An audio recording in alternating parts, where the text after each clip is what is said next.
listening to The Travel Podcast. Travel Podcast. Today's most exciting travel destinations. Brought to you by people with a real passion for travel. Great holiday ideas, real reviews, practical advice, and all the best deals in one simple podcast. The Travel Podcast. Now here is your host, Steve Witt. Welcome to the very first travel podcast where we aim to inspire you with some brilliant news, views, and behind-the-scenes look at some of the most amazing destinations in the world. I'm Steve Witt, co-founder of one of the UK's biggest travel companies. And as always, I'm going to be joined by a rotating team of travel experts. They all work in travel, they're all travel experts, and most importantly, they're absolutely passionate about traveling the world. So we'll come to those in a moment and everyone introduce themselves. This may seem like the strangest time in the world to actually start a travel podcast, but we thought actually when better to start a new travel podcast than the time when everyone's itching to travel the world. Hence, that's why you are listening to us today. So let's meet the team we have with us today, and in no particular order, if everyone could say hello, introduce themselves, and maybe your favorite destination in the world just to inspire us. So let's start with Lauren. Hi everyone, I'm Lauren. I've been working in travel for nearly 8 years now, and my favorite place in the entire world has got to be Costa Rica. Why Costa Rica? I genuinely love it there. It's like a second home. Everything's really peaceful. It's just incredible over there. The way of life, the animals, the things you can do. I absolutely love it there. And that must mean something because you are very well traveled, aren't you, Lauren? I like to think so, yeah. Brilliant. So next up is Matthew. Hi, I'm Matthew. I've worked in the travel industry coming up 5 years. Before that, I spent just over a decade working between North America and Europe. So yeah, I love to travel. My favorite place to travel that I visited is the islands of Hawaii. And I'm sure we'll hear a lot about that because you've got a lot of stories about Hawaii. Yes, most definitely will. Fantastic. Right, we'll go to Gabby next. Hi everyone, I'm Gabby. I've worked in the travel industry for a couple of years now, but I've got a huge passion for traveling. I must say one of my favorite destinations is probably Croatia, just because the scenery, it's absolutely stunning there. Not because you're a Game of Thrones fan then? No, never watched an episode in my life. Wow. Oh, okay. You're the only person in the world apart from me. Yeah. Okay, and last up today, we have Dave. Hi everybody, my name's Dave. I'm the old person here. This is my 31st year in travel. It's gone pretty quickly. I won't bore you with the whole 31 years because it'll take too long, but I came from commission-based sales up into director level responsibilities, running my own travel training business for 17 years. My favorite place today, and it changes every day, is Australia because of the diversity, the beaches, the rainforests, the people, and of course the weather. Fantastic. So you started in travel when you were about 10, is that right, Dave? It was a bit younger than that, Steve, about 5, I think. Fantastic. So every episode we're going to pack with lots of great, useful information about different destinations and hopefully inspire you to want to travel the world, giving you first-hand advice. We're going to be interviewing lots of different people from the travel sector and people who traveled the world as well. But today we thought we'd start with the elephant in the room, which is talking about the fact we're not actually traveling anywhere at the moment and the effect that's having on the people's ability to travel. We'll start by looking at what that means for anyone who had a holiday booked. And then we're going to go on to some more exciting topics about where each of us is planning to travel as soon as we can. So let's start with you, Dave. What is happening out there in travel right now for anyone who had a holiday booked and was looking forward to going away? Well, as you know, as you all may know, the government has issued a worldwide sort of advice and guidance not to travel up until a certain date. That means, unfortunately, we've had to rearrange a lot of people's travel. And you would have seen this week, the ABTA, one of our governing bodies, has given some advice to clients on exactly what they should be doing in this situation. Some of you may know about the package travel regulations, which was never really designed for this type of unprecedented situation. So the guidance at the moment is, if your holiday saying is to rebook, reschedule, because we all at the moment need something to look forward to. So that's our first bit of advice, well, ABTA's first bit of advice.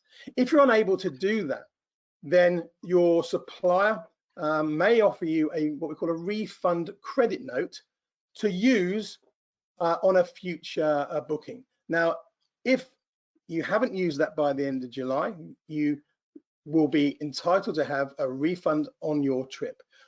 What I would add there, though, is that if you are looking for or waiting for a refund, please be patient, because the sheer volume of changes to people's holiday plans are immense. So that's the one bit of advice that I would give, Steve. Brilliant. And Matthew, you deal with a lot of different sort of operators and suppliers with the work that you do. What's the sort of feeling out there at the moment from suppliers and destinations, and what are we likely to see in the coming weeks and months, do you think? I think, like David said, a lot of people are just currently working on getting those who are currently away home, and those that were meant to be traveling within the next 72 hours of today's date, and then each day going forward, making sure that they can move people's holidays to different dates, because obviously a lot of people were very excited to get away within this time of where there is the current travel ban, but making sure people still have that excitement to look forward to once it's over, even if it's the fact that it's next year. So people being very, very flexible with their cancellation terms, amendment charges, waiving a lot of it. Airlines are being very flexible in being able to book, a year. Some people, even depending on where in the world you're going, can book even up to October 2021. So it's just trying to, as an industry, that people trying to make sure they rebook so they keep the customer happy, going to a destination that they really wanted to go to, but unfortunately just not at the time that they wanted to see this year. But like Dave said, it's an unprecedented situation around the world, and it's one that has to be played almost 3 days or 72 hours at a time, because in 3 weeks time it could be a different situation again.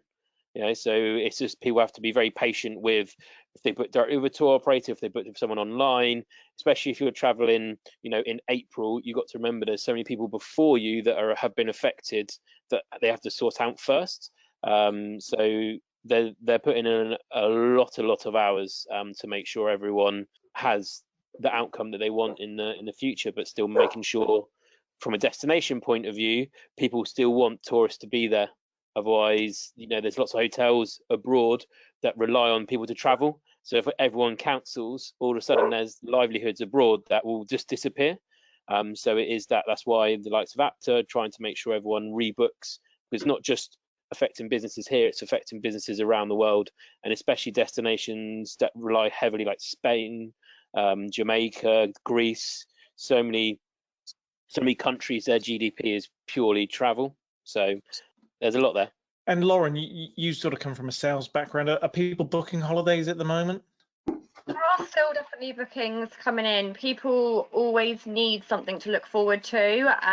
So I think definitely the fact that the holidays are on sale for 2021, even going up to 2022 as well, there are bookings still going in. People do need something to look forward to, and also the excitement of actually planning a holiday, researching it all, especially now we do all have a bit more time to do that.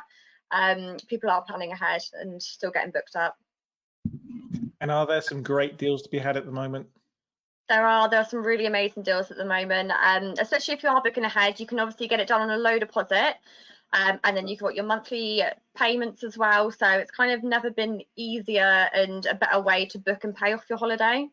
Fantastic. And Dave, any advice for anyone who's looking to book a holiday at the moment, or thinking, well, should I wait? Should I book it now? Should I wait? What's the right thing to do? Yeah, it's a good question, Steve. And I think it's about timing, I think, for booking ahead. And we've seen a lot of people booking for next summer, as well as people changing to next summer. So people are still booking holidays, just not for the next couple of months. I mean, that's probably sensible, but we're seeing a lot of people saying, I've got to have something to look forward to. And not only are people moving their holidays to probably later in the year, December, November time, but people are still booking for next year, as Lauren said, low deposits, can spread the payments. I think travel is one of those things that you've always got to have something in the diary. You've always got to have to look forward to. Even if you keep moving them backwards, like a couple of them are now, people are still booking holidays for the future. It's just one of those things that people will always have look forward to, And I know, Gabby, you work in sort of marketing within travel, and you must be seeing lots of offers coming in all the time, and lots of people sort of, or tour operators trying to push products to sell, if you like, destinations. Are there any that are catching your eye and you're thinking, wow, that just looks amazing at the moment? Yeah, looking ahead to 2021, there's some really, really good deals at the moment. We've actually just put some out ourselves that are kind of going a little bit further afield. So there's some really, really good offers to South America. We're seeing some really great offers in Europe as well. So there's a real mixture. And actually, looking ahead to the end of 2020 and 21, you can really get yourself a bargain. So is it safe to book a holiday at the moment? Yeah, absolutely. So I mean, I think obviously, no, I was just going to say, I think obviously, don't book a holiday in the next 3 months, but towards the end of the year, then I think definitely it'd be great to have something to look forward to. So if you were to book something now and circumstances are such that we're still not traveling, are people going to get their money back or get to rebook their holidays? Is that the case? Yeah, I think that's, with people booking now, things, and nobody knows how long the situation will be around. But if people book, then if it's then it's cancelled, then they'll just be given the opportunity to rebook and reschedule again. So it will just keep moving. But to have something there, I think in the first place is the main thing. If we keep moving it back, then that's what we do. But to have something booked anyway. And one thing also, with people booking ahead, what you find is not only do you get some great deals at the moment, but also you get more choice. You get choice of rooms, you get choices of where to sit on the plane. So there's lots of advantages for booking in the future to get in early. If you leave it late, sometimes you've usually got what's left. But I think when you book ahead, there's a lot more than just the price. It's the availability and choice that you may not get if you book like a couple of days before. Fantastic. A lot of cruise lines are giving up to you can rebook and amend up to 48 hours prior to your departure. So it is worth, again, looking at people who have their own product. They're being very flexible with their booking conditions, because again, no one really knows what the climate is, but they still want you to book to have something to look forward to. So you do ask the question if you're speaking with any travel consultant or any tour operator or cruise line. Ask the question, and that's the best thing to do at the moment, and they can give you what their current terms and conditions are and what the situation is. And some suppliers also for new bookings have reduced the amount of time you have to pay. So they've reduced, so you can pay nearer the departure date. So again, it gives you a bit more flexibility. Brilliant. And Gabby, you mentioned don't book anything for the next 3 months. Now, I know that people do have holidays booked in the next 3 months. I guess we're saying don't worry if you have got one booked, just probably don't plan to book a new one in the next 3 months. Is that fair to say? Yeah, absolutely. I think obviously if you've got a holiday booked in the next 3 months, then you just sort of got to see how things pan out. I mean, I've got holidays booked in the next 3 months. I'm meant to be going to Las Vegas at the beginning of May, and obviously as it stands, I probably won't be going, but you've just got to wait and see what your suppliers say. If it was a new booking, yeah, I'd probably advise not to book anything just yet. For the next 3 months, that is. Okay, brilliant. So we're going to come on to talk about where we'd each like to go on holiday next. As soon as the sort of restrictions are lifted, where we're all going to jet off to, or cruise off to, or drive off to, whatever the choice may be. But before we do that, Matthew, what can we expect from the Travel Podcast over the coming episodes? Over the coming episodes, we've got a lot of North American episodes coming up. So we'll be having a Las Vegas episode highlighting what there is to do away from the strip as well as on the strip. I know Lauren's been there very recently, so we're going to get a lot of information from her. I spent 11 months there, so a lot of insider from myself, and we've got a guest from Maverick Helicopters. We'll be looking at Ibiza. We'll also look at faraway lands as Australia, Thailand. So there's a lot coming up. We'll also look at the UK. So we will be over the coming months diversifying across the whole world to give you inspiring you ready to where to go. And like Gabby said, you may not be thinking of booking now for the next 3 months, but don't discount traveling in the next 3 months. Even if the travel restrictions get lifted in certain countries, make sure you might be able to get some brilliant last minute deals. So hopefully a lot of what we talk about over the coming months and years will inspire you to go to new destinations. Fantastic. And we'll be having a live virtual studio audience for some of these as well, to be able to ask questions. We're going to be bringing people in who've been away to different destinations. We've got lots of guests, hoteliers, tour operators, suppliers, and experts in all areas of travel, and we'll be mixing up quite a lot of our content, if you like, our sort of interviews and segments. So it should be a lot of fun and give you that virtual tour of the world in the process. So let's start then going back to looking at where each of us would like to go on our holidays as soon as the restrictions are lifted. So I'm going to start with Gabby. Gabby, where are you going to jet off to first? So I've actually got a surprise trip planned for my boyfriend in New York. So yeah, I'm really hoping that in September I'll be jetting off there. Hope he's not listening to this. Yeah, no, that's keep him away from it. No, he does know about it. It was for his birthday in March. So yeah, so I just think I've always dreamed of going to New York. I'm so excited. There's literally everything that you can ever want to do there. And I just think it's a perfect combination of like a city break and a bit of indulgence as well. And what's the first thing you're going to do when you arrive? So we're actually staying in a hotel that has got its very own rooftop bar. So I think the very first thing I'll do when I arrive is go to the rooftop bar and have a cocktail. And that you can actually see the Empire State Building from our hotel. So yeah, probably just chill out there for a bit. What's the name of the hotel? It's called the Refinery. Very nice. Very We'll nice. be Googling that one in a minute. Yeah, New it's York's a great destination. yeah, I'm very excited. I can't wait. If anyone's got any top tips for me, I'll be all ears.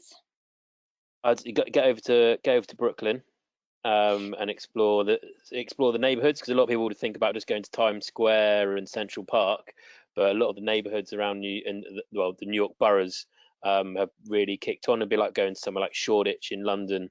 So very, very cool little markets. There's the meatpacking district, which has really been redeveloped. You've got Soho as well area, which is great. And obviously you've got now, you can go down to Wall Street area, and if you go down there, you can actually see the Statue of Liberty and get a good photo of Statue of Liberty if you don't want to get on the ferry across and do the tour itself. But yeah, no, it's a very I'd say walk it. It's easy to navigate. Everything's done in numbers, and the blocks, it's all very square pretty much, so you won't get lost. But it's a very walkable city. Yeah, no, Lauren, I think you sent me a link to a food festival in Brooklyn, actually, so I'll be definitely interested in looking at that as well. Yes, definitely. And you need to do the Gossip Girl tour. Absolutely. What's the Gossip Girl tour? A tour of all like the places they filmed Gossip Girl. Dave, You must have you watch done that that? virtually. Sounds wonderful. I have a tip for New York. I had my honeymoon in New York many years ago, over New Year, and Grand Central Station used to have a great seafood bar. I don't know if it's still there because it was a few years ago, but that was my tip for New York. Yeah. Oh, amazing. I love seafood. Excellent. Well, make it your mission to go and find out if it's still there. And then tell me. Will. Another good Okay, tip so is draw a from photo of the skyline. See if they remember me, Gabby. Yeah. I was gonna say, if you want a good photo of the skyline, if you got Rockefeller at night, and then Yeah. you'll have the Empire State Building. Whereas if you got the Empire State Building, you won't be able to capture that one. So the Rockefeller is a great one to go up to that observation deck and get a photo in the evening. Yeah, I've definitely heard that tip before, definitely. brilliant stuff. So from New York to somewhere very, very different. Dave, where are you going to be jetting off to? Well, not so much jetting, Steve, more driving, I would say. Now I've traveled all around the world, but this might come as a little bit unexpected. But my happy place, the first place I will be going will be Cornwall. I'm actually booked to go to Cornwall. I go there a couple of times a year. And from sort of packing up the car, the top box, getting up early to miss the traffic. As a family, we stay in a specific part of North Cornwall, which is called Porth. We stay on this beautiful family holiday park in a sort of really fantastic mobile home, indoor swimming pools, bar, restaurant. It's like a go active centre. But it's like 5-minute drive from my favourite beach in the world, which is called Porth Beach.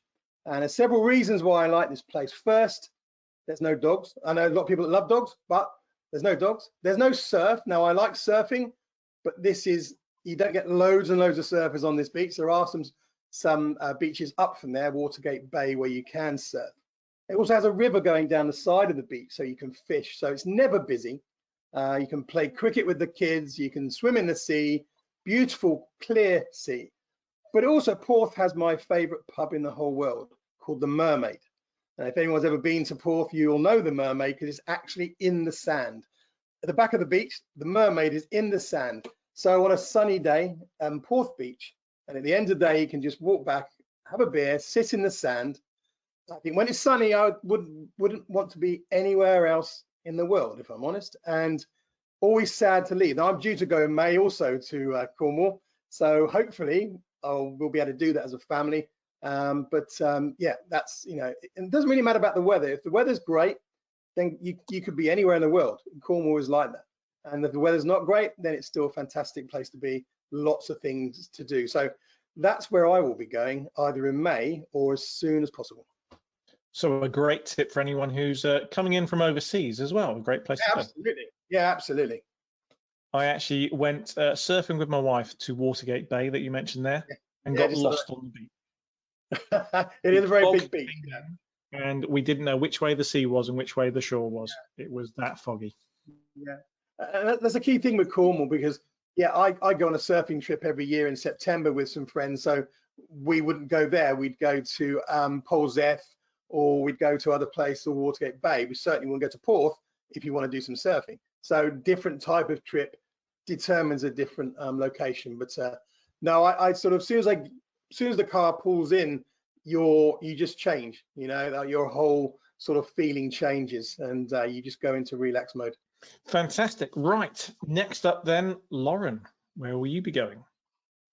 So I've already picked it up loads, but I will definitely, as soon as I can leave the UK, unlike Dave, I will be leaving. I will definitely be heading back to Costa Rica. Their motto there is Pura Vida, which basically means simple life, and I feel like I could really do with some of that right now.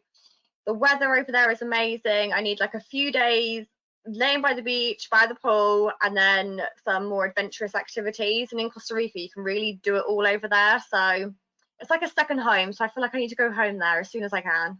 Sounds terrible. I know. Which coast would you go to, Lauren? I want to go to the Pacific coast. Will you go off and do any exploring, or just chill by the beach? No, I'll go off and do exploring. So there's quite a few national parks you can go to, and a few volcanoes you can see, and you can hike around them. A lot of them have like activity centres there, so you can go off and do like your hiking in the morning, and in the afternoon you do like your white water rafting, zip wiring over the canyons. You go to like the mud bath. So definitely be doing some of that as well. Well, we Love expect it. to hear all about it when we're back. Definitely. Matthew, where will you be going? I spoke about it earlier. I'll be going to the islands of Hawaii, but I'm going to be a bit greedy. I'm going to do like a multi-center, so I can do all the islands in Hawaii. And then because it is so far away, well, not. It's about it takes you a day to travel there, but it's definitely worth it for the escapism. Although we're obviously in lockdown here, being able to just go over and explore the islands, get out with nature, whether it be on land or within the water, is unbelievable. The treks and the biodiversity that you can see on walks out there is second to none. Highly recommend, if you're only going to be able to get to one island, would go to the Big Islands, where it's got almost every single biodiversity in the world on one island, and you can drive around it in a day, but it's just absolutely stunning. Got volcanoes, sand dunes, you've got high desert. Technically you could ski there in the winter. There's snow on the mountains, and rolling green hills of Shropshire, like Shropshire, obviously not Shropshire because you're on the Big Islands, but it is just absolutely stunning. And then the other islands are very different. They're not all the same. So I just like to island hop around Hawaii, and do quite a bit of scuba diving as well, and learn how to surf. But on the way home, I'll be stopping off in Vegas to have a bit of a party. It's a nice little layover on the way back for a few days, and they let your hair down and really get out and enjoy yourself. Wow. Fascinating stuff, because I think it's really interesting to see where people who work in travel, where they go on their holidays, tells you quite a lot, I think. So I guess I probably should say where I'm going as well. So I was actually due to be going to Cyprus right now.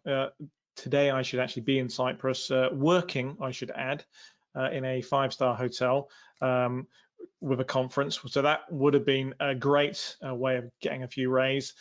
Next month I'm due to be in Ras Al Khaimah and Dubai, so chances are that's not going to happen.